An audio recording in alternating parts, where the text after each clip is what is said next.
Hey, hello everyone. Thanks for joining in this live stream. Seymour Rivers, Peter Schultz, Ask ATNW Clips, Pablo Pina. How you folks doing? I'll be with you guys in a minute or so, a minute and a half or so. Thanks again for stopping by. Why a new Bretton Woods? What's wrong with the old agreement? Well, we'll kind of get into that, and hopefully we'll kind of see what's going on with Bretton Woods, the new agreement that they're looking at. Um, Carrie Ellen Wilder, how you doing? Yes, indeed. Saddle up and silver up. Tweety Bird, how you doing? Victor, Claudio, how you doing? I hope everybody out there again is doing great. Um, let's see. Silver retard. Okay, I've been buying silver and gold for years. I think with this next stimulus, I'm going to buy some. Hey, okay. I saw the end part of that. Not so good. All right, Jenny, how you doing? Victor, again, Pablo Pina. Okay, we'll be starting up soon, and see you shortly.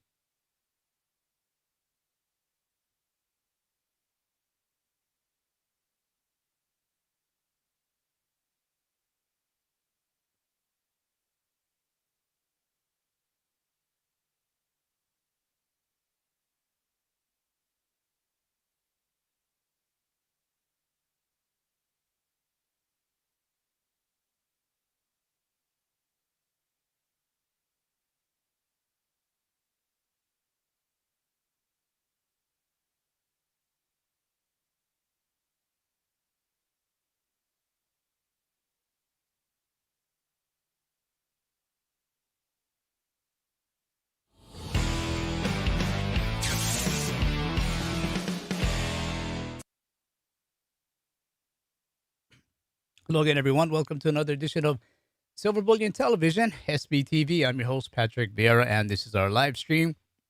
Hope the audio is coming in okay for you all. Let me just do a quick roll call, except for one of you. One of you already had something not so nice to say, so I'm not going to say hello to you. Jenny, Victor Claudio, Pablo Pina again, Call of the Wild, Seymour Rivers, Patrick Bateman, greetings. The MiG 26, how are you doing? Um, yes, you almost got me to say that. You almost did. Okay, Robin Stabile, how you doing? Let's see. That's a good question to open up here. Do you think silver will climb? Um, you know what? I do. It's a bit hard to understand right now, or make a little bit of sense of because all this talk about stimulus coming in. It's kind of making you wonder. When are you going to see that move in silver, that move in gold? Maybe more particularly that move in gold to confirm the move in silver. Um, I think in general we have seen it. We're just going through pullbacks, let's say, but I do think it'll rebound and it'll constantly step up and up and up each time. I don't want to say each and every time, but I do think we're going to see it start to step up as politically things start to settle, and then geopolitically we start to see where things are. So I think things just need to settle a bit, and then we're gonna gold and silver will start to see which direction to move, and it looks like it should be up. Ann Cooper, how you doing? First time I've seen your name here. Welcome aboard. Um, if you are new, make sure to let us know. Just type in new and where you're from, and we'll try and acknowledge you and say hello and thank you for stopping by. Let's see, Jacques Bourne. No, it's not a solid gold cup. It's just a copper looking type of cup. But again, welcome guys. Glad you could be here. Polynesian Pip, how you doing? Um, Shafsan, good morning from Singapore. Yeah, glad you had time to view us. You should be at work, but glad you stopped by.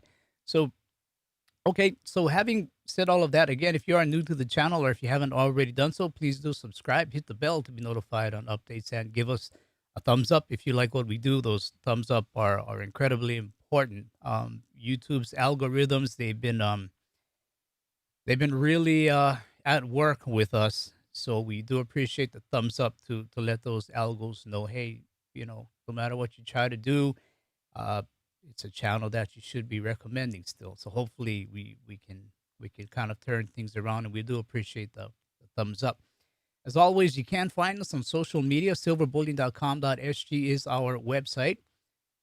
We do sell gold and silver. We do store gold and silver, platinum, palladium, things like that, nickel as well. But what we do truly specialize in is systemic wealth protection. Again, we all know what's going on in the world right now. We do see where things are headed, and we do have to have certain levels of insurance, if you want to call it that, some type of protection against systemic risk, against systemic breakdown. So, again, these are things we need to understand, and give us a call, shoot us an email, and we'll be glad to go over some options that we do have or we may have for you. So, again, systemic wealth protection. This is what we specialize in. Silver Bullion SG is our Facebook handle. Silver Bullion PL is our handle on Twitter. PL for Private Limited. Audio versions can be found on bit.ly, bit.ly, SBTV iTunes, or SBTV Spotify. And Crisis Tracker.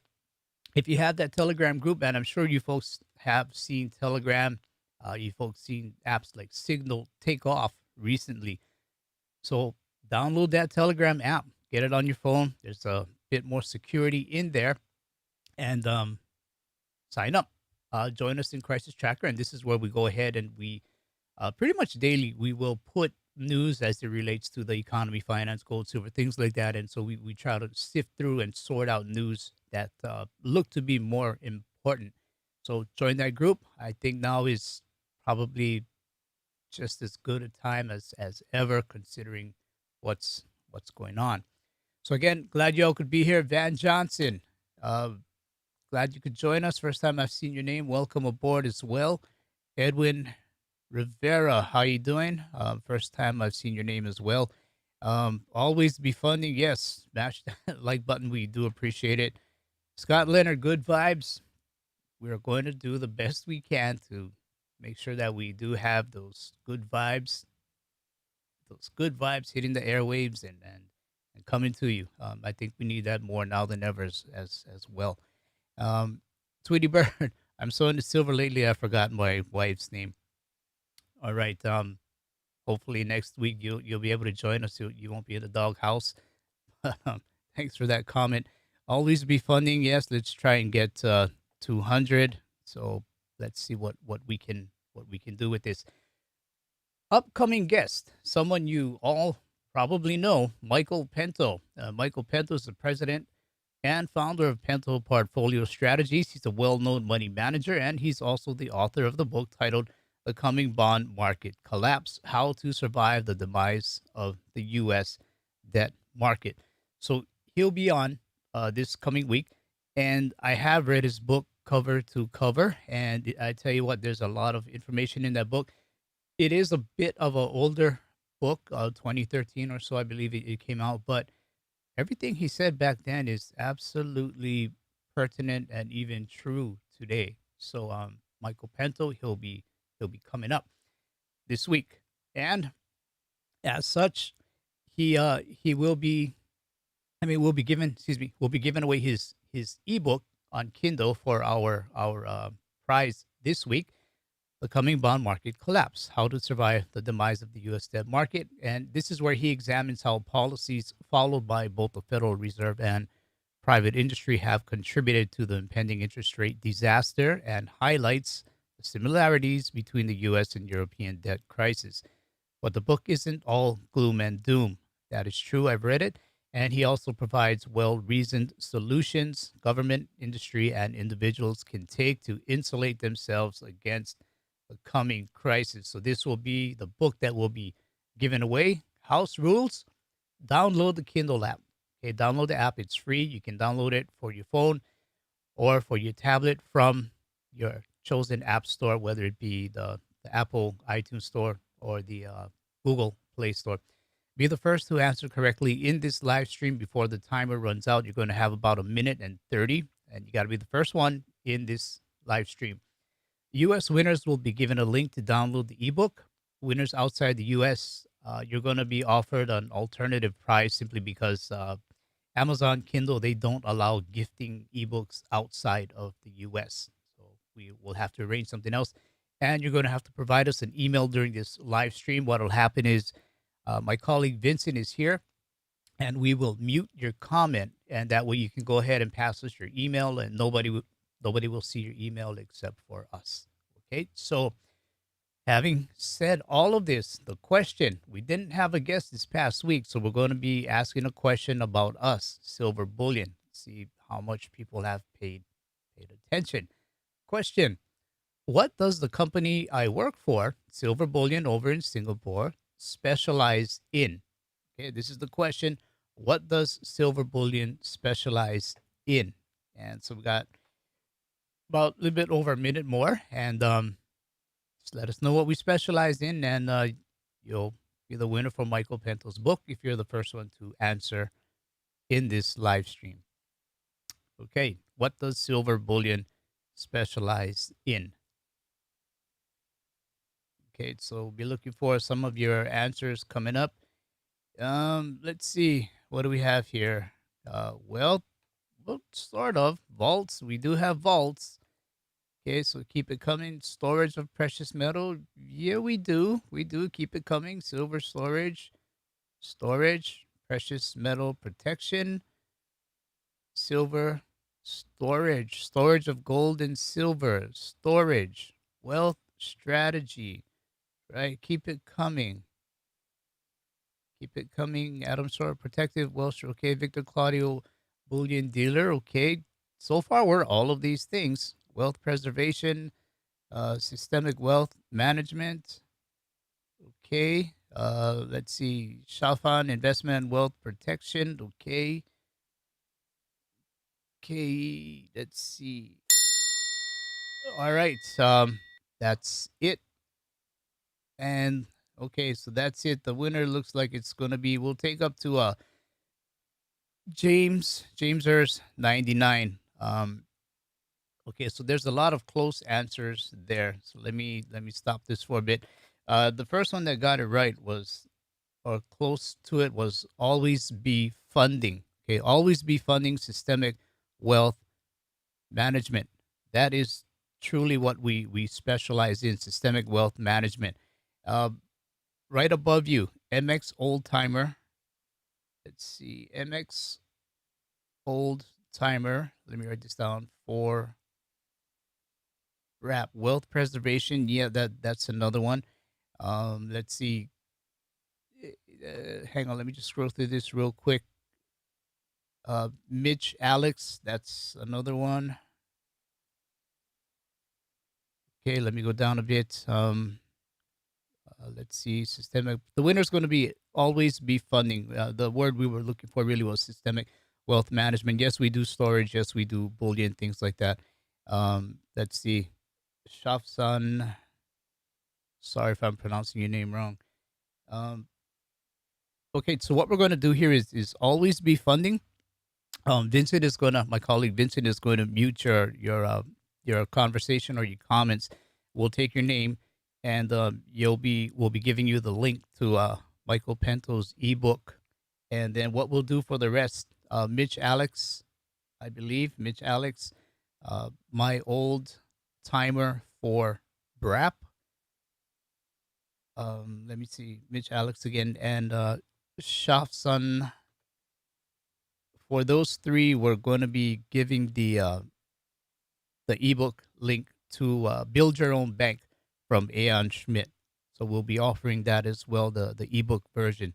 So always be funding. You're going to get the main prize, and then Mitch Alex, Shafsan, and my old timer for BRAP. You'll be getting the build your own bank, and we'll go from there. Again, yes, we do storage. Yes, we do all of these other things as well. Wealth protection, but keyword we were looking for is systemic wealth protection, because that's where we truly do focus on, and we specialize in. So again, thanks for participating. We absolutely appreciate it. Absolutely appreciate it. So with that, let's go over to our website. Okay. Hopefully Vincent got the names there. If not, Vincent, just let me know. Okay, this is our website, silverbullion.com.sg. US dollar. Right now, we're seeing silver at 24.86. Not much change over the weekend. Gold, 1826. Again, not much change over the weekend. And we're seeing nickel at over 18,000. So, again, nickel it's really been doing some amazing things. And that's to be expected with when you look at the geopolitical situation where they are pushing electric vehicles. Nickel is one of the components, if not one of the key components, for the lithium batteries in electric vehicles. They use quite a bit of nickel, and so we're starting to see that reflect in the price action for nickel. Silver and bullion investor kit. Just go ahead and click on this, and it's gonna open up, and you're gonna see a lot of reasons why you should be investing in silver and gold. Why buy silver and gold? Singapore, it is tax exempt. Why silver bullion? A lot of things here. It is free again, so you can just click on it and you can look at it on the website. If you're a bit concerned about downloading things, you don't necessarily need to download it. So that's a good thing there. Star Storage sign up. Do sign up for it. Again, this is something it's good to have up and ready to go. You just never know when you may decide that it's time to store overseas or move things overseas in a different jurisdiction from the jurisdiction that you are in. A lot of people say diversify your wealth. More and more, you're hearing them say also diversify the location of your wealth. P2P, peer to peer, is what it stands for. This is where if you store with silver bullion, you can actually use what you have in storage to go ahead and request for a low interest, or actually it's interest rate that you set or ask for, and use your silver and gold as collateral and to see if someone is willing to lend at that rate. So as you can see, a lot of people out there are willing to lend. Lenders are on the right hand side in blue. A lot of people willing to lend. These are the rates that they're asking for: 4%, 4%, 4.25. So guys are looking for yield right now, especially over in Europe, where nominally you are probably looking at negative yields. And we do also now operate in euros. You can take a loan out in euros, you can lend in euros. So this is another added feature that we've been working on, and now it's up and running. So on the right hand side, you have people willing to lend 17,000, 28,000, 49,000. This is for USD. And in this case, you have someone who's storing with us who wants to borrow. So he's requesting to borrow 22,000 USD. He's asking if he can get it at 3.75%. This is a 1 month duration loan that he's asking for. And what he's doing is he's using some of his parcels that are in storage. So these are the collateral that he is putting up against the loan or his borrowing request. So you can see he has 10 10-ounce bars, 10 10-ounce bars, which is 100 ounces, 100 ounces, another 100 ounces. So you can see what he's putting up as collateral. So if you're here and you want to make a lending offer, you can see that on this side, the people who are asking to borrow, they really do have collateral. And what we do is we just act as a custodian. We don't fund the lenders. We don't have anything to do as far as the transactions go, except for being the custodian to to get the deal in order, to get the loan in order. So the money does not come from us. It comes from other lenders who have signed up with us. Again, peer to peer. So it's not Silver Bullion who is actually lending the money. So it is something good, if especially if you want to put your assets back to work. A lot of times silver and gold, we go ahead and buy it and it does sit there. So this is a way to put it back to work. And we'll get more in depth in a lot of other services we have as time goes on. So moving on, going to Twitter. These are some things I bookmarked. It takes two hands to clap. So meaning, if it does take two hands to clap, you can't always blame one guy or things like that, because it's usually there's two sides of every coin, right? So let me open this up. Okay, so Giannis Varoufakis, sorry about that. Let me get to the title. Bretton Woods or a new Cold War. And this is what we're going to be talking about a bit later on. Giannis Varoufakis and John Bolton clash on global stability. Uh, Giannis lamented economic equality and pushed for global cooperation, while John Bolton urged diplomatic confrontation as the pair battled over the question of global stability last week. This article came out, I'm trying to find the date. It's fairly recent, though. So, in an intriguing clash at the 2020 Holberg debate, I think this was late last year, the former Greek finance minister claimed economic inequality was the root cause of global instability. He cited the post war Bretton Woods Agreement and FDR's New Deal as prime examples of fixing the imbalance and promoting global cooperation. His counterpart predictably said that the solution was military confrontation and dominance. So, and this is why we're going to get more into a new Bretton Woods a bit later on as we go further into the program. Pop goes the weasel because the weasel says pop, market goes pop. This is actually a phrase from that movie back in the 90s, Nutty Professor, when they're at that dinner scene. I think a lot of us guys might remember that. Um, but this here from CNBC, careful what you wish for. Hedge fund manager warns Biden's spending plan could pop stock market bubble. So let's fast forward a bit and see what he actually says. Let me just kind of tone this down a little. Um, Biden outlined the details of a 1.9 trillion rescue package. The American Rescue Plan is designed to support households and businesses through the pandemic. Separately, James Sullivan, head of Asia ex Japan equity research at JP Morgan, told CNBC that Biden's plan was a positive surprise for the market. So we'll get into this here. I think what's interesting is the two ish, the two areas you look at, right? You look at the long duration the bonds, which obviously yield has come up. So when you look at it from the standpoint of where bonds were at 60 bips not too long ago to 112 bips where they are today, that shows that there's been a substantial move up and a substantial steepening, which is of course helping banks.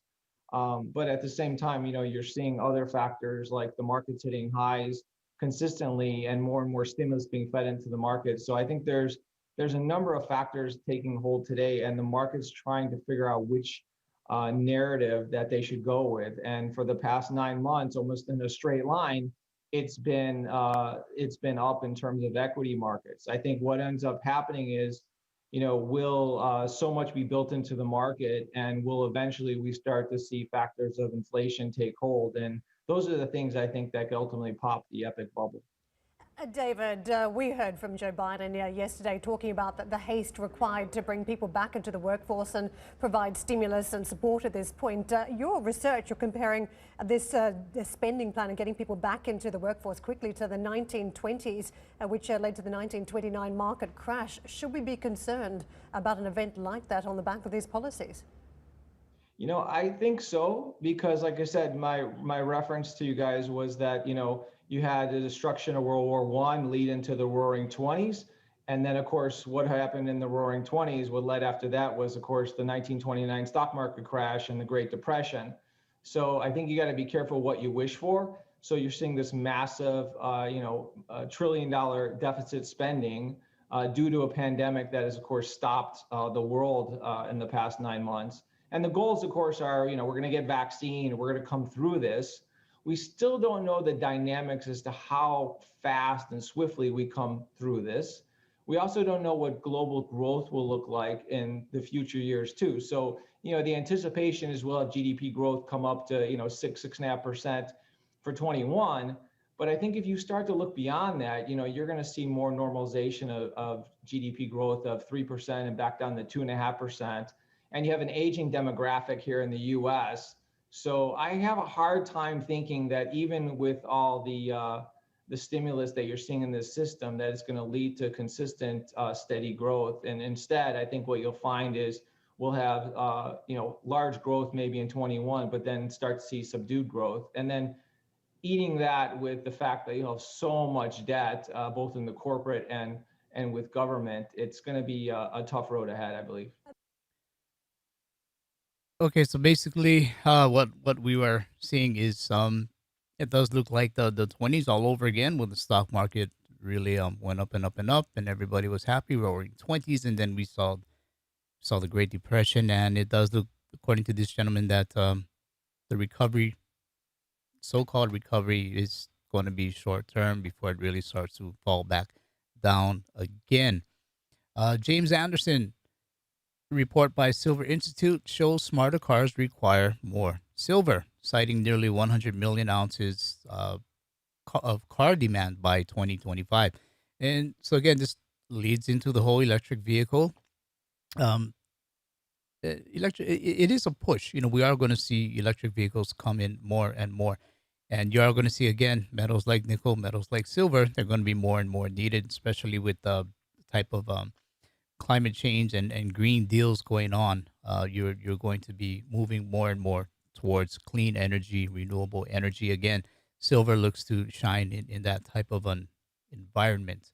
Luke Groman, paradoxically, the price of gold is now a leading indicator of the nominal credit worthiness of the U.S. via gold's inverse relationship with real rates. The lower gold goes, the more at risk the U.S. is of nominally defaulting on entitlements, USTs or treasuries, defense spending, or all three. So, again, there's a lot of risk out there. Daniel DiMartino Booth, someone has to call BS. Thanks for being that brave. So, she's talking about Professor Plum 99. And we talked about this last week, where Professor Plum says, okay, going to have to blow the lid off this SPAC nonsense. At some point, the Mark Cuban of 2021 sold worthless things to a rabid crowd and walked away filthy rich. No, this is not a suggestion to short SPACs, just the ethics of deploying them in this manner. And this was in reference to Shamath. And some of the clips that we showed last week had him on board.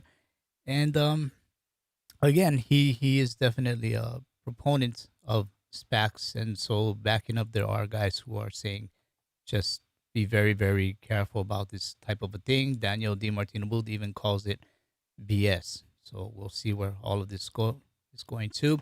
And she also says, as appealing as an extra 1,400 would be, there are too many who don't need the extra money. I revert to a recent chat with one of two workers in a family of five that received a check for $3,000. She said it was not needed, but that she'd put it in stocks after learning how to trade on TikTok. And this is that's the part I find kind of amazing, because the more I look at it, stimulus money, people got it, and just as in this example, it was put into stocks. Okay, we saw it go into stocks. We're seeing it going into SPACs, and makes you kind of wonder if the Fed, the Fed and the Treasury gave that money out to people, if their hope was not, to give relief to people, but to also to get people to spend, to get the economy going. But instead of spending, or where people spent, they spent it back into the market. And I think I'm kind of wondering if this sort of backfired on the Fed, where they did not expect this. And as we know, this is part of the things that are pushing up stock markets, where we continue to have a really disconnected economy. So that one was pretty interesting there. Other news and views: bubbles. The Dow, Nasdaq, S&P are still trending up, but the bubble continues. As we pointed out, renewable energies, clean energy, green energy continue to lead the way. And despite the low job report numbers that came out the other week, markets continue to disconnect, knowing more stimulus will be on the way. And what is going to eventually pop the stock market bubble might be the market itself. Other things: just 39% of Americans can pay a $1,000 emergency expense, according to Bankrate.com. So a third, a little bit more than a third of Americans can pay that $1,000 expense, while 38%, more than another third of Americans, would be unable to pay a $1,000 expense without borrowing money or using a credit card. And this is pretty significant, because we all know things never go according to plan. There are things that always pop up, emergencies that pop up, and it's going to be tough. It's going to be tough to go through these things, to manage your finances, to get through times like this when unexpected things pop up. jobs are still being lost. The December job losses were 140,000. Of course, we all know most of these are service industry jobs that are still being hit the hardest. Almost 800,000 in new unemployment benefit claims were filed, and in 2020, 9.37 million jobs left the nation's economy. Probably a lot of them are not going to return. A lot of these jobs simply will not come back. And we've heard this word before, new economy. News and views still, it's widely believed the U.S. will not begin to significantly add jobs until a vaccine is rolled out, says Alfredo Romero, and he's an economist from the Journal. Or this came out in the Journal, and he went on to say that we are in a race between the speed of vaccinations and the speed of contagion. So again, uh, it seems we all know now you can't have a healthy economy if you don't have a healthy population physically and, as we've learned, mentally as well. Facebook and Ron Paul, I'm sure a lot of us heard this. Ron Paul is baffled at being censored by Facebook. He's not an interventionist and he doesn't preach, or he preaches nonviolence. He does not preach violence. And there was a headline on Fox News, just to kind of sum it up, where Ron Paul says the whole thing is a bit bizarre. And he really wonders about it because when you think of it, you know, why could I be a threat? Why would Ron Paul be a threat? Well, maybe because he speaks truth and he speaks truth about sound money. Those could be reasons why, Mr. Paul, Dr. Paul. Okay, so let's take a look more at the comments down here, see what's going on. Um, yeah, Patrick Bateman, I saw your comment, and we're getting a new batch of Class 1 nickel coming in soon. So as you folks start to hear all the hype about electric vehicles and the hype about the moves nickel is making, keep in mind that we have a new batch of nickel that is coming in, and you can go ahead and buy it if you want some exposure to nickel, and again have it stored with us over in Singapore. So Patrick Bateman, yeah, we'll be looking for you. Let's see what else is out there. Um, let's see. Always be funding. Glad to see silver bullion isn't banned from Twitter yet.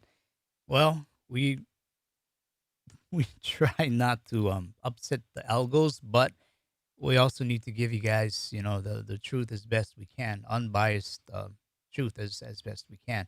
Um, I think it's seems like it's a breath of fresh air nowadays just to get some truth coming on and you know, I guess when you look at a lot of things that are being said. So no, we are not banned, and we plan to stick around for a while more. Let's see what else is out here. Let's see. Okay. Uh, yeah. Okay. A lot of people polarized. That's for sure. Can't blame anyone for being polarized nowadays. It's just a product of what's been going on with mainstream media. So okay, totally understand the polarization there. Okay, so guys seem to be okay. So moving on, you know, incredible changes are happening the world over. We all see it, and this could be the year where we do see a new monetary system ushered in. We keep hearing all of these things: central bank digital currencies, uh, gold backed one, all of these things. We keep hearing it. Maybe it's the year. And I've said before, either this new monetary system will come in by evolution or revolution. Evolution meaning the monetary supply just simply rolled over and advanced into a new type of monetary system that was good for everyone, or revolution where it's going to be power plays between nations, governments, central banks, whatever it is, and maybe a bit of a rough time. So again, systemic wealth protection, know it, know it, and get in touch with us because these things aren't it's not made up. We already see these things starting to bubble up. I mean, if you think of when you're boiling water, you see a few bubbles at first. Well, we're seeing the few bubbles already, and before that thing really rapidly moves to a violent boil, um, we need to understand systemic wealth protection and go ahead and protect ourselves and our family. So in all of this, a while back, the IMF came out and said we face a new Bretton Woods moment. So let's take a look at what the IMF is influencing, perhaps even steering the world too. They're calling for a new Bretton Woods moment. So I'll just play a little bit of this clip. What I'll do for now is I'll leave the link here, and you guys can go ahead and look at it at your leisure, because it is a kind of long clip, and I'm not going to play the whole thing. But here we go. I first want to thank Dr. Ernest Kwamina Addison for his excellent remarks and for his contributions as chairman of the IMF's Board of Governors. Reflecting on the dramatic change in the world over the last year, I paid a visit to Bretton Woods in New Hampshire, where 44 men signed our Articles of Agreement in 1944. Our founders faced two massive tasks: to deal with the immediate devastation caused by the war and to lay the foundation for a more peaceful, more prosperous post-war world. At the conclusion of the conference, John Maynard Keynes captured the significance of international cooperation as hope for the world. If we can continue, the brotherhood of men will have become more than a phrase, he said. As we look forward to welcoming Andorra as our 119th member, the work of the IMF is testament to the values of cooperation and solidarity on which a sisterhood and brotherhood of humanity is built. Today, we face a new Bretton Woods moment, a pandemic that has already cost more than 1 million lives, an economic calamity that will make the world economy 4.4% smaller this year and strip an estimated 11 trillion of output by next year. Okay, I'll stop it here. So that was the IMF, who had some things to say, where we're seeing the economy getting 4.4% smaller, and 11 trillion of output also is going to, well, there's going to be less 11 trillion of output. So this is what they're looking at, and part of the reason why they're saying we need a new Bretton Woods moment, or a new Bretton Woods agreement. And I'm just curious what your thoughts are on the new Bretton Woods. I mean, of course, some of the the reasons are the pandemic. The reasons are the economy is shrinking, things like that. And the part that kind of sticks out for me, though, is besides the economy shrinking, is if you have production or output going down, and again, with all this money being thrown around the world, or being given around the world, that's the part that kind of sticks out, where you know, if you're having less products that are going to come into play, and there's more money out there, I mean, that's a recipe for inflation, right? So, how will they control that inflation? Is that going to be used to usher in a new Bretton Woods moment, or are they trying to stay ahead of that possibility coming in, and have something rolled out and implemented before the pain of inflation or even hyperinflation comes in? So again, all the more reason, another reason why we need to understand systemic wealth protection, because this whole system is going to change. How it's going to change, when it's going to change, we simply don't know. So let's go back and look at the original Bretton Woods. Okay, so this is from thebalance.com. Okay, so let me get up here. Okay, the Bretton Woods Agreement of 1944 established a new global monetary system. Okay, so don't think a new global monetary system is out of the realm or impossibility. It happened in 1944, a new global monetary system, and we're going to have it again. It replaced the gold standard with the US dollar as the global currency. By doing so, it established America as the dominant power in the world economy. After the agreement was signed, America was the only country with the ability to print dollars. As mentioned, it was in New Hampshire, and under the agreement, countries promised that their central banks would maintain fixed exchange rates between their currencies and the dollar. If a country's currency value became too weak relative to the dollar, the bank would buy up its currency in foreign exchange markets. So why would they buy up their currency? purchasing currency would lower the supply of currency and raise its price. Okay, let's look at that again. Lower the supply of currency and raise its price. If we look at the opposite, if we raise the supply of currency, then it should lower its price, meaning if you keep printing, you're going to devalue. So the opposite holds true as well. Now, if a currency price became too high, the central bank would print more. Okay, again, if a currency's price became too high, the central bank would print more. This printing production would increase the supply and lower the currency's price. This method is a monetary policy often used by central banks to control inflation. Okay, so let me go down a bit more. Before Bretton Woods, most countries followed the gold standard, and that meant that each country guaranteed that it would redeem its currency for its value in gold. After Bretton Woods, each member agreed to redeem its currency for US dollars, not gold. Why dollars? Well, the U.S. held three-fourths of the world's supply of gold, and no other country had enough gold to back it as a replacement. The dollar's value was 1/35th of an ounce of gold.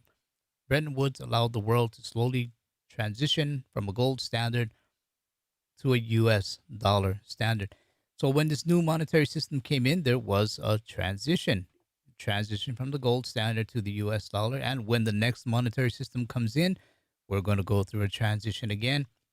And again, this is why systemic wealth protection. This is why, again, you need to have vehicles that will get your wealth from here to there. We don't know how the transition is going to be, but you need to have options. So, again, wealth transfer vehicles, systemic wealth protection. Need to know these things. And as such, the dollar had now become a substitute for gold. As a result, the value of the dollar began to increase relative to other countries. Um, Now, the role of the IMF and World Bank, Bretton Woods system could not have worked without the IMF. Member countries needed it to bail them out if their currency values got too low, and they need a kind of global central bank to borrow from if they needed to adjust their currency's value and didn't have the funds themselves. Otherwise, they would just slap on trade barriers to raise interest rates. And prior to this, I think the IMF did not actually exist. But the Bretton Woods system collapsed. In 71, the U.S. suffered from massive stagflation, a combination of inflation and recession, which caused unemployment and low economic growth. And in response to a dangerous dip in value caused by too much currency in circulation, President Nixon started to deflate the dollar's value in gold. Nixon devalued the dollar to 1/38th of an ounce of gold and then to 1/142nd of an ounce. So these are some of the things that happened back then. Let me get okay, let me come here. Okay, so we're on the same page, right? We after the wars, we went into a new monetary system. And so again, don't think that it's impossible to go into a new global monetary system. It's already happened in 1944 and it'll happen again. Um Okay, so let me run through these comments here. Jim Hooper wanted to acknowledge you. Thank you, appreciate it. Um, let's see. Rickards has it right. A growing pile of logs doesn't burn without a spark. There's no velocity, and completely agree. Velocity is the key, and what you're going to see more. And we've even talked about this, where if the Fed really wanted velocity of money, they would have just gave everyone 2,000 plus a month stimulus or things like that. And lo and behold, I think we're going to see these things. So more and more relief is going to come in, and relief is needed. But at the same time, you're going to start to see that that relief enter into the markets, where you're going to have all of these extra dollars chasing a limited supply of goods, and that is going to push up the price of those goods. And we're going to start to more than likely see inflation coming in. And I've always said, the Fed has wanted inflation for over 10 years. They couldn't get it. And the concern is, what are they going to do when they finally get it? Well, we know they're going to let it run for a while because they want to average that 2%. So they will let it run. But the question really is, if they wanted it for 10 years and they couldn't get it, what happens when they get it? Will they be able to control it? And so that's the question. A lot of guys think that they won't be able to control it, and you're going to start to see some type of inflation, even hyperinflation set in. But U.S. went off the gold standard, and a lot of countries weren't particularly happy with that, and we've seen the dollar weaponized in some cases. We've seen sanctions and this and that and this and that, and some may feel rightfully so, others may feel unjustly. Everybody has an opinion to that, and that's fine. But what had happened was then we've seen people like Juncker, where Juncker vowed from the EU to turn the euro into the reserve currency to rival the U.S. dollar. So he was getting pretty fed up, where the European Commission President Jean-Claude Juncker delivered a speech on a debate on the state of the European Union at the European Parliament in Strasbourg, France. This was back in September of 2018. What he said was he vowed to turn the euro into a global reserve currency that could rival the dollar as part of the EU's drive to reduce its financial dependence on the U.S. In his last State of the Union speech to MEPs in Strasbourg, this was again 2018, the president of the European Commission said it was an aberration that the EU paid for more than 80% of its energy imports in U.S. dollars, despite only 2% of imports coming from the U.S. Most of the dollar-denominated imports are from Russia and the Gulf states. And he went on to say, we will have to change that. The euro must become the active instrument of a new sovereign Europe, said Mr. Juncker, whose 5-year tenure as Commission President is due to end next year. Again, this was back in 2018. He also called on member states to end divisions that hamper the EU's ability to pull its collective weight on the international stage. It's time to put an end to the state of a sorry spectacle of a divided Europe, Mr. Juncker said. Our continent deserves better. A senior EU official said the Commission's initiatives would include encouraging the European Central Bank to promote use of a single currency. And what's interesting is we've had guests who say a lot of countries in Europe should simply go back to printing their own sovereign currency and ditch the euro. Thomas Mullinen was one of them.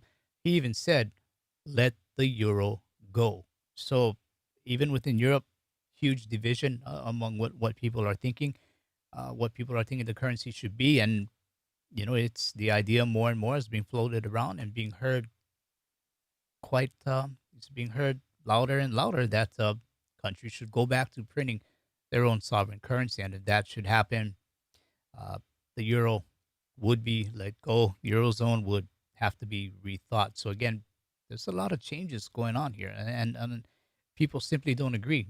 People want this, people want that, and it's again, whether we get to this new monetary system by evolution or revolution, who knows? But it is going to happen. So again, I can't say this enough. Systemic wealth protection. We need to know how to protect ourselves about it, or against it. And along with this, what's happening is it's starting to you're hearing these words more and more.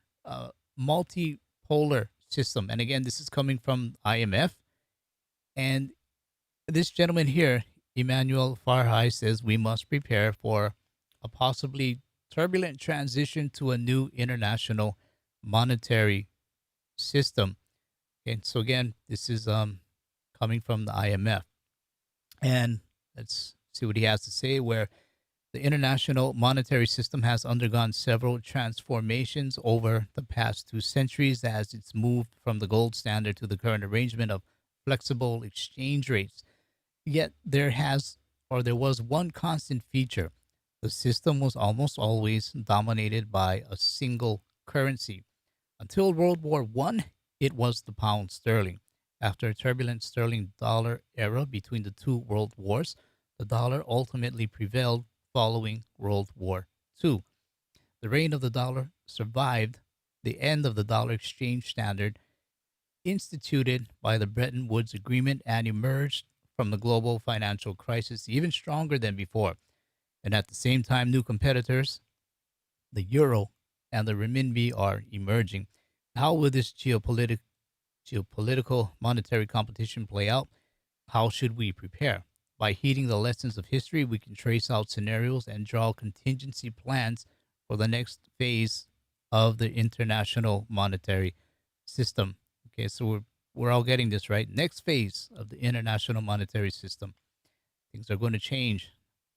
For today, though, the dollar dominance makes the U.S. the world's banker. As such, the country enjoys exorbitant privileges, in the words of Valéry Giscard d'Estaing, and bears exorbitant duties. Directly or indirectly, it is the preeminent supplier of safe and liquid assets to the rest of the world, the issuer of the dominant currency of trade invoicing, the strongest force in global monetary policy. Let's go down a bit. Uh, it also creates conditions, despite all these things, it creates conditions for the so-called Triphen Dilemma.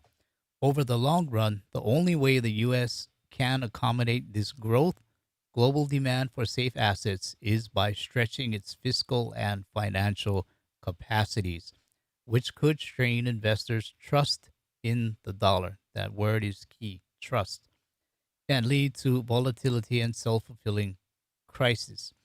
It is a similar mechanism foreseen a decade earlier by the Belgian economist Robert Triphen that brought down the Bretton Woods system by forcing the U.S. to go off gold or the gold standard and float the dollar following a run on its currency. So here's some steps. A truly multipolar international monetary system would not be here tomorrow. The euro area and China are taking sometimes aggressive steps to strengthen the international role of their currencies, but reputation and institutions are not built overnight, and coordination on the status quo can be persistent.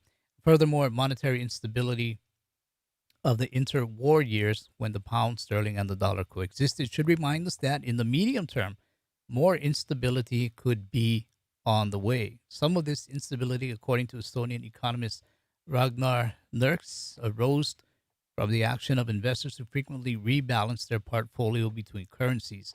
The lesson of our times is that as competitors to the dollar emerge, international investors will have a place to go if they decide to abandon the dollar. And this could exacerbate destabilizing speculation and lead to self-fulfilling confidence crisis. Okay, so again, we're already seeing these things. The world wants off of the dollar, and we've gone over this quite a bit. The world simply wants off of the dollar. One reason again is weaponization, and we'll touch on that. And it seems like the first thing that is going to have to be, or one of the things that is going to have to be solved, is payment systems, because the U.S. does control that with the SWIFT payment system. And we know last year we talked about Instex, INSTEX, over in Europe, which is an adversary or rival to the U.S. SWIFT system. So with the payment system in place, currencies can go back and forth. It can be transferred country to country outside of the SWIFT system. So perhaps maybe the currency doesn't have to come first. The new monetary system maybe does not have to come first. But the payment system, if the payment system comes first, then it's a way to go ahead and move these currencies around while the new monetary system is still being built. So I want to go ahead and touch on the dollar being weaponized. What exactly are you trying to frame here in terms of the dollar itself? Are you saying its status as a safe haven is at risk? Well, there are two aspects to the weaponizing of the dollar. The first is the fact is that the dollar is a dominant international currency in the world used for trade and financial transactions. This gives the U.S. an enormous amount of power when it wants to invoke financial sanctions on countries such as Iran and Russia. And even countries like China are very unhappy with the notion that they have to touch the U.S. financial system, the dollar in some way, which gives the U.S. enormous financial power. The other aspect of the weaponization of the dollar is what Mr. Trump is invoking. He's praised Mario Draghi, the head of the European Central Bank, for keeping interest rates low because he argues that keeps the euro's value low. And Mr. Trump, I think, would like a weaker dollar so that the U.S. trade deficit would be as high as it is right now. So both of these aspects, I think, create some concern. But the dollar status as a safe haven, I think, is still very strong. and unlikely to be affected by any of this simply because there isn't any alternative out there. That was going to be my next question. What do you think the Russians and the Chinese would use instead? Now, one thing that is happening is that the Russians, the Chinese are setting up their own payment systems which can talk to each other. So Russia and China can now trade with each other much more easily than in the past without using the dollar as a vehicle currency. So the use of the dollar as an international payments currency, I think, is going to decline because of this weaponization of the dollar. But the dollar status as a safe haven, that is, as a store of value, is still very strong because American financial markets are still the biggest and most liquid in the world, and investors around the world, including American investors, seem to trust the US more than anybody else. So that aspect of the dollar really hasn't been threatened yet. Okay, so interesting words he had to say there, but also what he did say was, we do talk about a new monetary system coming in, but again, it's the payment system. If that payment system is established, you can start to go ahead and move currencies around without having that one global monetary system come in yet. Had a good question come up from Lloyd. Not sure if I can answer this. What is stopping China after it expands its Belt and Road network to back yuan to gold? They have been stockpiling for years. This would dethrone the dollar. Excuse me. Gresham's law would prevail. We're going to touch on that, but before I forget, the thing is, a lot of people look at what if China brings out a gold-backed currency, and some people they're okay with it, some people are not okay with it. But end result, it would definitely challenge the U.S. dollar. It would probably supersede U.S. dollar. Countries would want to move to it since there was a backing, and that's only the half of it. As I said before, it takes two hands to clap. The other half of it is the U.S. has supposedly has the gold. So while we're looking at other countries, say China, creating a gold-backed yuan, well, why doesn't the U.S. do it? The U.S. has all the ability in the world to do it if they have that gold, and so I kind of see two sides on this. Where yeah, they could bring in a gold-backed currency, but why doesn't the U.S. do that? Why doesn't the U.S. open up a gold-backed currency as well? So I think in the end, you know, uh, gold is going to play a role again in establishing a new currency. I do believe this. There's going to have to be some type of role for gold to play. And you are correct where, China has been stockpiling gold for years. I mean, some of us have heard numbers, where the U.S. has 8,000 tons or whatever. And guys think China may have over 20,000 tons of gold. And why would they accumulate that much gold? Well, if I wanted you to trust my currency, I may back it by something that is something that money should be. So, I mean, it's a great question, Lloyd. I don't know what's stopping them from doing it, except for maybe time, except for maybe there's a few more things politically, geopolitically that need to be ironed out. But I really couldn't tell you. Anything I'd say would simply be a guess there. But that's a great question. So, with that, we know to counter the SWIFT system is a now functioning Instex system. So let's understand this thing is already here. It's already happening. It's been used once so far, but it's been used to show the U.S. that there is something else out there if we don't take care of that dollar, or we don't reel in that dollar, if we don't be responsible for that dollar, there is something else out there. May not be a new global monetary system yet, but again, if that payment system is out there, then they can really start to do things. And this is one story that came up, where EU's Instex mechanism facilitated the first transaction with the pandemic hit Iran. So the EU trading mechanism Instex, INSTEX, designed to allow Europeans to bypass U.S. sanctions and continue trade with Iran, has successfully concluded its first transaction. However, the humanitarian deal actually doesn't appear to contravene EU sanctions. So again, it's here. It's already here. France, Germany, and the UK confirmed on Tuesday. This was, I think, a couple of years ago. There you go, April 1st of 2020, and it wasn't an April Fool's thing. This is the real deal. France, Germany, and the UK confirmed on Tuesday, or the 31st of March, that Instex has successfully concluded its first transaction to facilitate the export of medical goods from Europe to the pandemic hit country.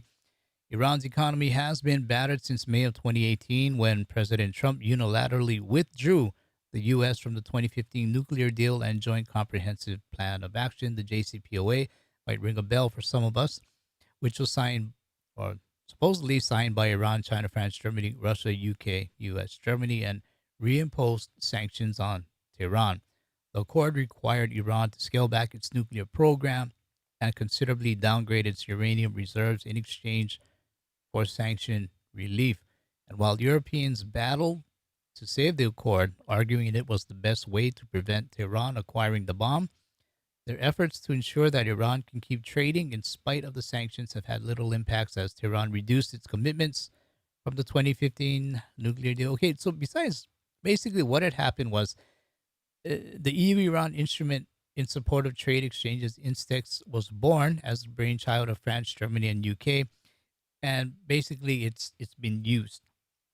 So Instex, it is here. Okay, it's been used one time, probably just as a a political show that it does exist, it does work, and it it it rang a very very loud bell politically when they did this, and it's only been used once. As I said, it does work, and although an alternative to the dollar may not quite be here, again, making payments of the SWIFT system is here, and that means more currencies or even other currencies can be used for payment outside of the U.S. dollar. I don't think we can stress this enough.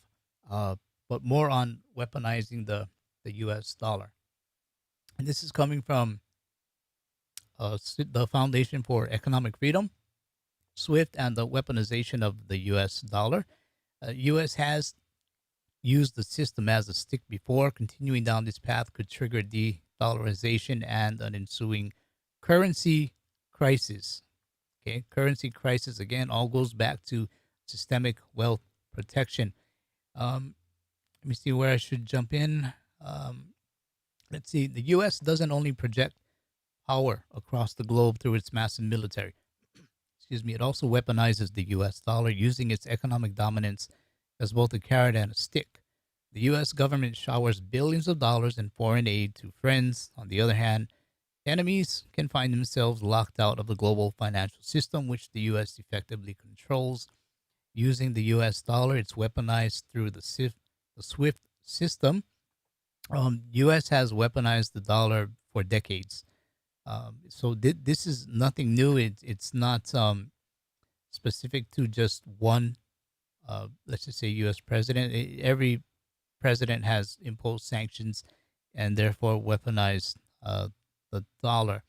And so what they're doing is to circumvent these attacks of weaponizing the dollar. They just read this here. A number of countries, including China, Russia, and Iran, have taken steps to limit their dependence on the dollar and have even been working to establish an alternative payment system. A growing number of central banks have been buying gold as a way to diversify their holdings away from the greenback.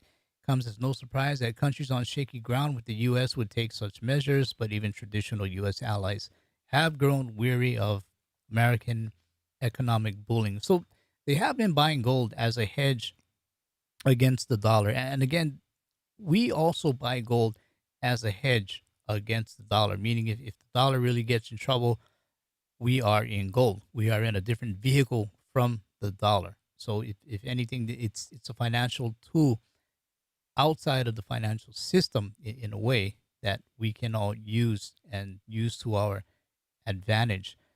So let me see if there's something else that I wanted to get in here. I think, yeah, I think that was it for this one here. So with that, things like this, it's what's causing the world to walk away from the U.S. dollar and look for a new type of monetary system, or at least some sort of international money. And again, we need to be able to be in some type of vehicle to get from here to there, because I mean, I don't know how else to explain it except we are definitely in a change right now. We're coming off of the U.S. is coming off of a president who was very pro American, and he's the president of America, so he should be for his country. But within that, I guess the rest of the world seen there was a lot of divide. Let's just put it that way. I don't want to get too politically, but now we are with a U.S. president who is more I guess global is the word where now we are being we're more intertwined is not the word. I'm not sure what the right word is, but it's not so divided in a sense where we you know it does offer more of an opportunity, I guess, for the world to decide what it wants together. And I'm really talking about the monetary system. I'm kind of walking on eggshells here. So if anything, there is more global influence now. So let's just put it that way. There's more global influence, and that could mean more of a international type of money. So again, this is why we need to understand that politics aside, regardless of all that, we just need to know where the world is going, and it is going to a new system. So I'll end it there. I really don't want to get into anything political here, but having said that, new international money, which is where it looks like we're going, and this is from the Cato Institute, and I'm just going to skip through this, and I just want to get down to one part here because we kind of touched on this earlier. Um, this part here where it talks about gold, and let me just I want to make sure I don't miss it. Okay, so playing out to our strengths. Hang on, let me just get to that. Okay, golden opportunity. So the U.S. is the world's largest holder of official gold reserves. Okay, that's what we were told, comprising of 8,000 tons or 261 million troy ounces. Those reserves are carried at a book value of roughly 11 billion at the time of this article. Anyway, notably, the market value is significantly higher. Okay, so let's just get into this part. In proposing a new international monetary system linked in some way to gold, America has an opportunity to secure continued prominence in global monetary affairs while also promoting genuine free trade based on a solid monetary foundation. Gold has historically provided a common denominator for measuring value, widely accepted at all income levels of society. It's universally acknowledged as a monetary surrogate with intrinsic value. Speaking back in 2017, Fed Chairman Alan Greenspan defined gold as the primary global currency and further added, we would never have reached this position of extreme indebtedness were we on the gold standard, because the gold standard is a way of ensuring that fiscal policy never gets out of line. To confront U.S. indebtedness, we need to restore fiscal discipline and sound money through gold convertibility. We need to make America great again by making the money great again. And you see that's the thing where the US has had every opportunity in all these years, decades, to bring gold back, to get the currency, the US dollar back in favor. We've had a lot of time to do this, never done it. We've chose to be irresponsible with the dollar. We've pushed countries to look for alternatives to the dollar. And let's say if a new country comes in, let's just say China comes in with a gold backed yuan, um, it's something that we had every opportunity to do ourselves. Our leaders just simply did not do it. And so that's something I know that's always on people's minds. What happens if a new gold backed yuan comes in? So looking at that, there was an article, gold backed yuan may challenge the dollar. So longtime bulls owe Jerome Powell a debt of gratitude as the easiest credit policies ever to pour out of the Federal Reserve headquarters send the yellow metal into stratosphere. Well, it did. It pulled back a bit, but it does look to go back up again. Gold surged to record highs, though, as Asian central banks thinking about actual debt and the idea of gratitude has no role in this collective brainstorming. The jump in gold to about USD 2000 an ounce and corresponding resurrection of Bitcoin values is not about inflation, but rather waning trust in the dollar. And that's the thing. It's getting harder and harder to trust the US dollar. So that waning trust may be good news for America's number one competitor, China, where hints of an upcoming global renminbi exchange standard could provide traders, markets, and banks with a compelling new currency, an international gold underwritten yuan. And this has been talked about for a while. Again, U.S. has had every opportunity to right the ship, and it simply has not. And markets don't tend to move in straight lines. The rally took a breather on when again. This is just referring to the gold price again. Okay, so basically it's just saying that there are possibilities that a gold back one may come into existence. Uh, Nobody knows for sure. It is speculation, but the fact that we do know is China has been buying a lot of gold hand over fist for years. So we do know that that gold is there, and if they wanted to do it, they probably could. So again, if something like this does happen, again, the U.S. has had every opportunity to be responsible. Politicians, they chose not to, and it's all leading to that. We will see a new global monetary standard. So let me see some questions here. Let's see. Okay, just want to take a look at comments. Mm, okay, Pero D. Gold and silver will be very valuable once the dollar loses all its value. That's going to be rough if it does, my friend. And everyone is going to wish they had gotten some, but it'll be late. Um, yeah, again, things like gold and silver, some people buy it as an investment, and rightfully it is an investment, and other people buy it as an insurance because more and more people are seeing just what we're talking about today, where countries want off of the U.S. dollar. There's really no alternative right now, but gold and silver is that neutral asset. So this is another reason why we see guys going into gold and silver. And Christopher Mullen on about a week ago, and we talked about the markets and things. And I did ask him one question about what would happen if there were to be a gold backed one. What would it mean for the U.S. dollar? Uh, what would it mean for for for the markets? And this is what Chris had to say. If China does roll out a digital yuan or say a digital gold backed yuan, what effect would this have on the US dollar and on the markets? I think if a currency comes out backed by something, so it's actually a real currency with real value that actually has something, I think it's going to hurt a lot of currencies across the board. I think it's going to help the commodity. Whatever's backing it is going to do exceptionally well because now there's a real demand. As that currency grows, they're going to need to accumulate more gold in order to back the currency. So I think it's been coming for a long time. Something's got to come with some type of asset, so backing up a currency.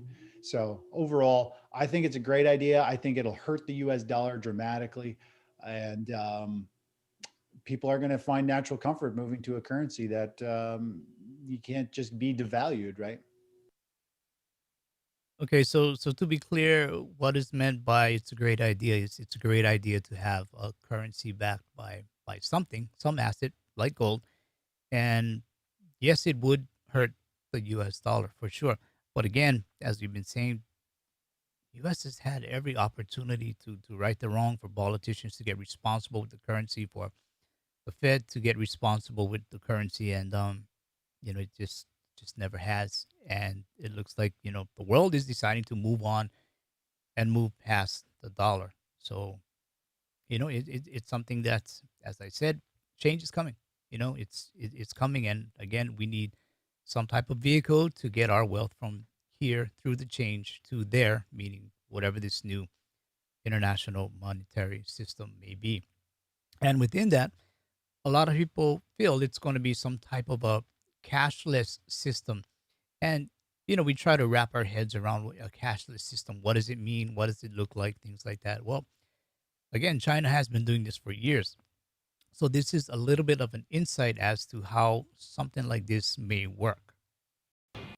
Cosmetics, groceries, a new phone, a year's worth of laundry detergent. Citizens of the Chinese city of Suzhou entered an official lottery to win up to 200 yuan, or roughly $30, from the government in order to spend it in any way they liked. But the money that the people won was not physical cash.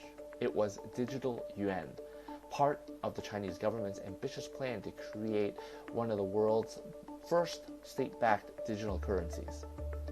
Here's how the system works and the goals that China wants to pursue with it.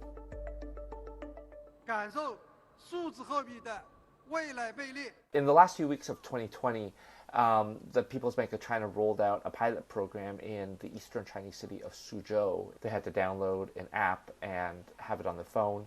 We spoke to one woman who used her 200 yuan to buy a year's worth of laundry detergent for her family, and she did that online at an online store, but she said it went very smoothly, and it went just like regular digital payments do in China.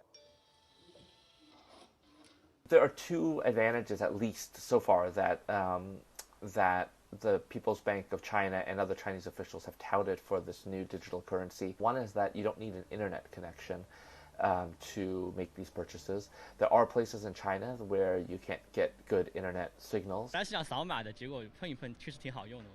the other advantage is for merchants. Having the People's Bank of China itself managing this currency would cut out the middleman in a certain respect. China is actually already pretty advanced in this regard, in that many people hardly use cash at all in their daily lives. They mostly pay for things through Alipay, which is owned by Ant Group, or under WeChat Pay, which is owned by Tencent. So most people, like here in Beijing, I almost always pay with my phone right now, with a QR code on my phone that comes up in WeChat or in Alipay that is then scanned. Our understanding is that what the People's Bank of China wants to do is quite similar, except that it wouldn't happen necessarily through Alipay or through WeChat Pay. It would happen through a separate app that the PBOC has created that would allow people to pay that way. Tencent and Ant declined to comment. Chinese authorities have given their own stated reasons for why they see benefits in this digital currency, to have a better sense of how people are spending their money. In a macro way, you have a sense of how money flows through the economy. On a micro scale, and this is something that many in the West would probably not be comfortable with, and many in China, frankly, would not be comfortable with, is that it would allow authorities to be able to track precisely how you or my neighbor or the person down the street is spending the money. Are they spending the money on buying things they shouldn't be buying, however you define that? Are they gambling with their money? Are they doing this or that with their money? There are many countries in the world, and many of them are looking into and exploring the idea of digital currencies, but there haven't been major economies like China's that have gotten to the stage of rolling out pilot programs where citizens are spending this digital currency. Right now it's rather modest in what it's trying to do. They say it's just to replace physical cash, but of course this could just be the first step. I wish he continued. First step of what? It's like, hey, what first step of what? But interesting things there. You don't need internet. So if you caught that, you just simply do not need the internet to go ahead and make your transactions. So, a big argument was you need the internet. You need the internet. Well, they've solved that. You really don't need the internet. So that's one thing. And the other thing, yes, a lot of payments transactions are already done cashless. Another thing, it's an app that comes from the central bank, the People's Bank of China. So when you look at that, you got to wonder, well, okay, well, what happens to crypto? What happens with Bitcoin or other types of crypto if the central bank is rolling out its own app and you're going to have to use that app to make transactions? Well, what happens with other things? Um, my take is, if things like crypto, Bitcoin, whatever it is, are getting regulated, then it means they're going to stick around. Otherwise, why waste time trying to regulate something? So, as far as banning it, I don't no, I don't see that, because they're trying to regulate it. And again, if you regulate something, that means it's going to be there It's going to be there for a while. So, some commentary: the world's reserve currency, the U.S. dollar, is being seen as a cheap and overprinted and overused currency. Cheap, not meaning nominally cheap, but it's just what really is it? We don't take care of it, we don't value it. So that's what I mean when I say cheap. A currency that was as good as gold is now simply overbought and oversold. It's lost its shine, it's lost its luster throughout the world. And the world is looking to get away from it as the Federal Reserve looks to print more of it. And the more it's pushed on the world, weaponized on the world, the more the world will create alternatives to it and walk away from it. These alternatives, they are here today, and that means there will come a tomorrow where, I don't know how else to say it, but the dollar will be ditched. The only question is how this transfer takes place and under what circumstances, and of course, when. And this goes back to systemic wealth protection to protect you from the systemic collapse whose fuse it's already been lit. And we all know this. The fuse has already been lit. And I'm going to go back to Dave Drummond. You guys know what's coming up because I think he says it best. This is for guys who may be new to the show. I believe, like many people, gold and silver are stores of wealth. They could also be an investment instrument, but if you don't look at them like an investment instrument, if you look at them as stores of wealth, you'll note that they hold them very well. And then where the stores of wealth typically been put, they've been put in areas where there's low risk or smaller risk of those countries being invaded and the gold being taken. So do I think it's wise? Yes, I think it's wise to have some gold and silver within hands reach, some gold and silver within cars reach, and then some gold and silver within no one's reach, right? With that, I believe that there are places then to store your gold and silver. Looking for places like you guys have that capability. Look for those companies that have that ability and use it. Same type of thing, right? Redundancy. So Dave Drummond, I think he explains it best. Definitely have some within reach. You definitely want that. And there are people. We're all in different situations, including financial situations. So let's just speak freely here, where there are people in the world, they simply cannot store all their gold and silver at home and they need to store it overseas, and they look for jurisdictions that are more favorable to them, a jurisdiction like Singapore. And then we have people who understand what's going on, and they stack and stack and stack as much as they can, as best they can, and they feel the need to keep it with them. So there are different views. I don't see any view as being wrong. I agree with both. It just depends how you view things, and it also depends on your own personal situation. So no right, no wrong. But the best part in that is we understand what gold and silver do. It's not just about the price. It's about that insurance aspect of it, the investment / insurance aspect. And a lot of you guys already know that. So that's outstanding. Let me look through a few comments and see what's out here. Blitzkrieg, yes, I should have played that clip. Christine Lagarde of the ECB called Bitcoin reprehensible a few days ago. And what she had said is people use it for money laundering and things like that. Well, I mean, cash has been used for money laundering since cash has been cash. So to make a statement like that, it's a statement to the uninformed. I'm just going to put it that way. It's a statement to the uninformed of what the establishment does sometimes. And it's a statement to the uninformed where, again, everything in this world is politicized. Everything in this world is polarized. You guys saw how I stumbled when I said I don't want to talk about politics, right? I'm the same. I'm no different as well. But, to me, that was a statement to the uninformed. So for her, in her position to say that, it kind of it's almost like speaking down on people. But if you know really what's going on, you know that central banks, they've been doing the same for years. Or cash has allowed people to do the same for years. Anthony Winklejohn, thank you. Appreciate that. Appreciate the thumbs up. Those are huge. Those are huge. Let's see what else is out here. Let's see. Lloyd, I haven't read the whole thing yet. I'll read it here. I've heard the news that China doesn't want to be constrained in its money printing, but they have been acquiring it. It is referring to gold, I guess, as this will be a monetary weapon against the U.S. to be rolled out at their time. And you nailed it. I couldn't agree more. The thing is, gold works both ways. It's a hedge against the U.S. dollar, so they get it, and they get it meaning they physically get it. They get the gold, acts as a hedge, and at the same time, you start to scratch your head and you say, "Hey, wait a minute! Not only is this just a hedge against the U.S. dollar, this is something I can turn the table on and use against the U.S. dollar." So again, it offers that investment slash insurance type of a deal. And it's a hedge against the dollar should the dollar continue to be irresponsible or the people that control the dollar continue to be irresponsible. And it's a tool that you can use to go ahead and back your own currency if you choose to.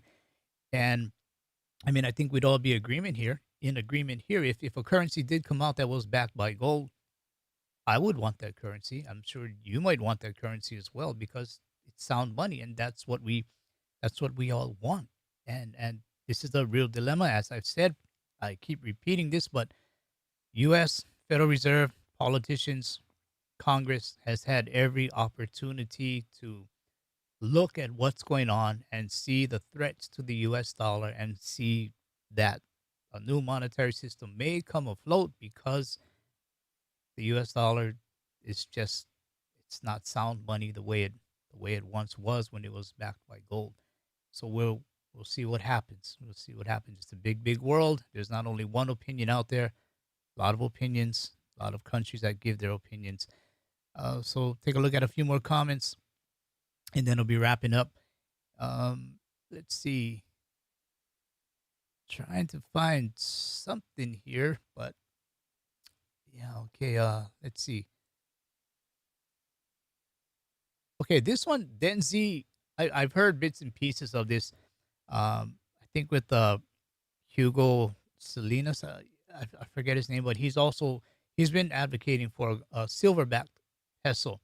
So we'll have to look into that and see where Hugo Salinas Price, I think his name was, older gentleman, but haven't looked into where the peso movement is or the silverback peso movement is going. I know it was a hot topic a few years back, and I don't hear much about it anymore. But thanks for bringing that up. Maybe something we'll look into. Okay, so I guess with that, it's getting up there. You guys got to get to bed in the U.S. and if you're watching this in Singapore, you got to get back to work, right? So we'll pretty much end it there. And as always, we see what's going on. We understand what's going on. We're doing what we need to do to protect ourselves, our families, protect and provide. That's what we do. And we also try to help friends out, talk to them, explain to them, preach to them, and they're not having it. So, don't get discouraged. But the thing in all of this is try do your best to be a blessing, not a burden, because when these things do happen, a lot of people are going to need help. We're seeing people needing help right now, and so we want to be that person or someone who can help the situation, who can help friends and family. So it may not be an easy time right now, but keep that in mind. Keep your compass pointed there. And with that, I'll say, just saddle up for what's coming ahead and silver up. And I'll see you guys next week. You guys take care and keep stacking. See you.